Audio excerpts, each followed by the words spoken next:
दोस्तों, वह ऐतिहासिक पल आखिरकार आ ही गया जिसका इंतजार हर भारतीय ने बरसों से किया था। वो सपना जिसे हमने अपने पूर्वजों की आंखों में चमक बनकर देखा था, आज हकीकत बन गया है। न्यूयॉर्क के यूनाइटेड नेशंस जनरल असेंबली के विशाल हॉल में जब भारत का नाम गूंजा तो लगा जैसे पूरी धरती थर्रा उठी हो। चारों तरफ तालियों की गूंज खड़े होकर अभिनंदन करती भीड़ और गर्व से चमकते हुए भारतीय प्रतिनिधियों के चेहरे, यह नजारा किसी सिनेमाई क्लाइमैक्स से कम नहीं था। जब स्पीकर ने घोषणा की कि भारत को संयुक्त राष्ट्र सुरक्षा परिषद की स्थायी सदस्यता और वीटो पावर पर भारी बहुमत मिला है, तो हर भारतीय के दिल में जैसे बिजली दौड़ गई। सोचिए, 193 में से 146 देशों ने भारत के पक्ष में वोट डाला। यह सिर्फ एक संख्या नहीं थी, यह उस भरोसे की गवाही थी जो पूरी दुनिया ने भारत पर जताया। वो भारत जिसे कभी गरीब देशों की श्रेणी में रखा जाता था, आज वही भारत दुनिया के फैसलों की दिशा तय करने जा रहा है। यह जीत कूटनीति की किताबों में दर्ज होने वाली एक ऐसी मिसाल है जो आने वाली पीढ़ियों को प्रेरित करेगी। 10/9/45 का वह समय याद कीजिए जब संयुक्त राष्ट्र की नींव रखी जा रही थी। तब भारत गुलामी की जंजीरों में बंधा था। तब हमारे पास ना आवाजों थी ना पहचान। दुनिया के बड़े बड़े देश अपनी ताकत बांट रहे थे और भारत केवल दर्शक बनकर रह गया था। लेकिन आज लगभग 80 साल बाद वही भारत उस मंच पर खड़ा है जहां पूरी दुनिया उसके लिए खड़ी होकर तालियां बजा रही है। यह किसी सपने के सच होने जैसा है, यह किसी क्रांति के परिणाम जैसा है। उस दिन जब भारत का झंडा यूएन के हॉल में लहराया तो लगा जैसे इतिहास खुद अपने पन्ने पलट रहा हो। यह सिर्फ राजनीतिक जीत नहीं थी, यह आत्मसम्मान की वापसी थी। यह उस विचार की जीत थी जो कहता है भारत किसी से कम नहीं। और अब जरा सोचिए उस दृश्य को जब भारत के विदेश मंत्री डॉ.एस. जयशंकर मंच पर पहुंचे। पूरा हॉल सन्नाटा साध गया था। हर देश के प्रतिनिधि अपनी कुर्सियों पर झुककर बैठ गए। सबकी नजरें जयशंकर जी पर थी और फिर जैसे ही उन्होंने बोलना शुरू किया, उनकी आवाजों में दृढ़ता थी, आत्मविश्वास था और उस आत्मा की गूंज थी जो सदियों की संघर्ष से निकली थी। उन्होंने कहा, भारत केवल अपने लिए नहीं बोलता, भारत उन सभी देशों की आवाजों है जिन्हें अब तक दबाया गया, भुला दिया गया। और बस यही वाक्य जैसे बिजली बनकर पूरे हॉल में गूंज गया। सब खड़े हो गए।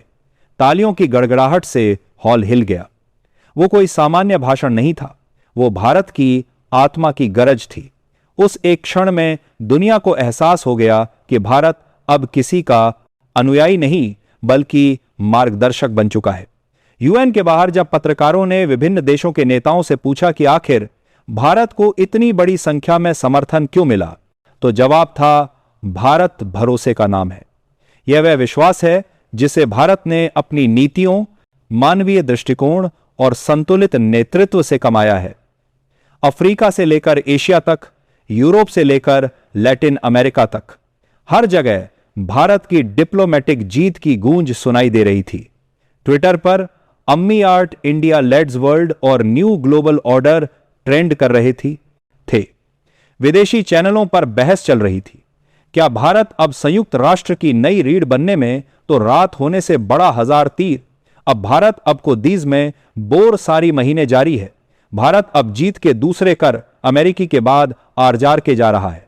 लेकिन जैसा हर कहानी में होता है, यहां भी विरोधी थे। तुर्की और सऊदी अरब ने खुलकर विरोध दर्ज कराया। तुर्की के प्रतिनिधि तो गुस्से में इतने बौखला गए कि उन्होंने बिल की कॉपी फाड़ दी और मेज पर थपथपाते हुए विरोध किया। लेकिन तालियों की गूंज में उनकी आवाज किसी ने सुनी ही नहीं। वही तुर्की जो हर मंच पर भारत के खिलाफ बयानबाजी करता था, आज दुनिया के सामने बेबस और अकेला खड़ा था। सऊदी अरब के मंत्री भी चुपचाप अपनी कुर्सी पर बैठे रह गए, जैसे उन्हें अपनी गलती का एहसास हो गया हो। उनकी खामोशी बहुत कुछ कह रही थी। भारत की यह जीत सिर्फ वोटों से नहीं बल्कि विरोधियों की चुप्पी से भी मापी जा सकती है। और फिर आया सबसे बड़ा ट्विस्ट, चीन।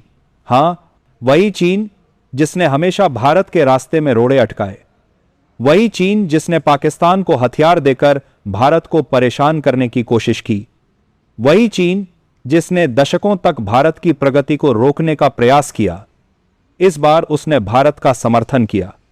जब चीनी प्रतिनिधि ने मंच पर कहा, भारत एशिया की सच्ची आवाजा है और भारत के बिना संयुक्त राष्ट्र अधूरा है, तो पूरा सभागार स्तब्ध रह गया। यह किसी चमत्कार से कम नहीं था।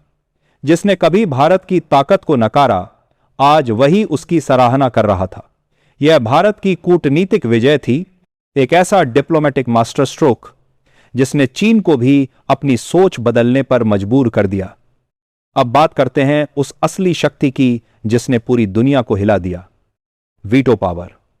यह वही ताकत है जो दुनिया के 5 सबसे बड़े देशों के पास है, अमेरिका, रूस, चीन, ब्रिटेन और फ्रांस।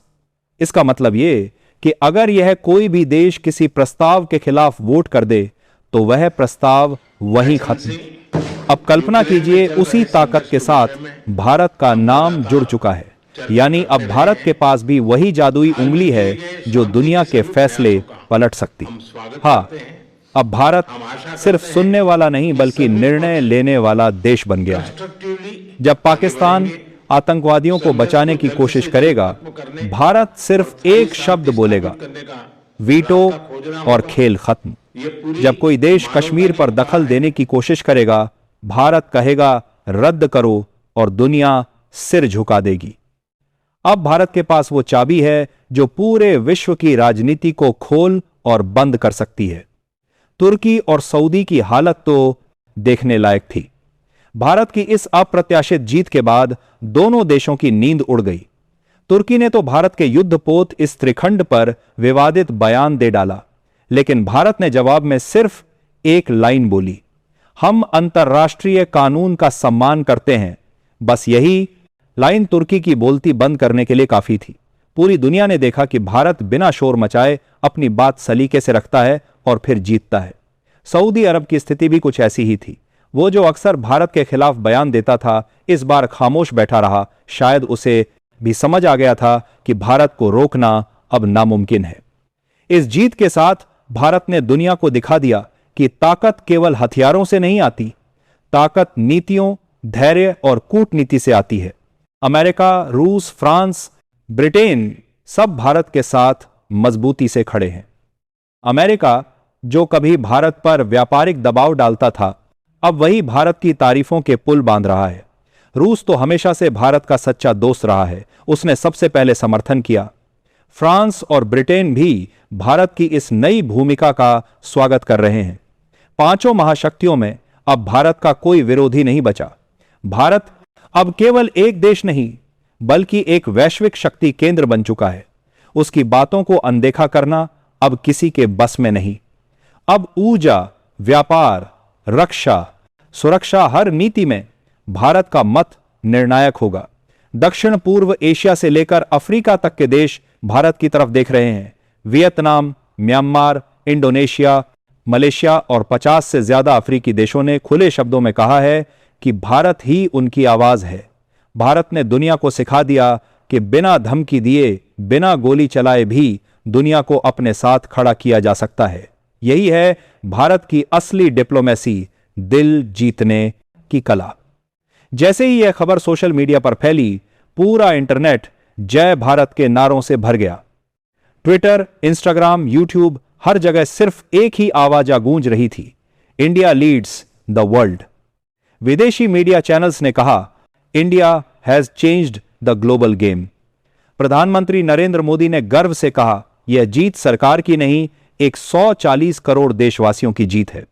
और विदेश मंत्री डॉ जयशंकर ने कहा, यह सिर्फ डिप्लोमेटिक सफलता नहीं बल्कि नए भारत की पहचान है। इन शब्दों ने हर भारतीय के रोंगटे खड़े कर दिए। दोस्तों सोचिए, वो दिन जब संयुक्त राष्ट्र के मंच पर भारत के झंडे के नीचे पूरा सभागार खड़ा होकर ताली बजाएगा, हर घर में जश्न होगा, हर गली में मिठाई बंटेगी, हर दिल में गर्व उमड़ेगा। आने वाली पीढ़ियां पूछेंगी, दादाजी भारत कब महाशक्ति बना था?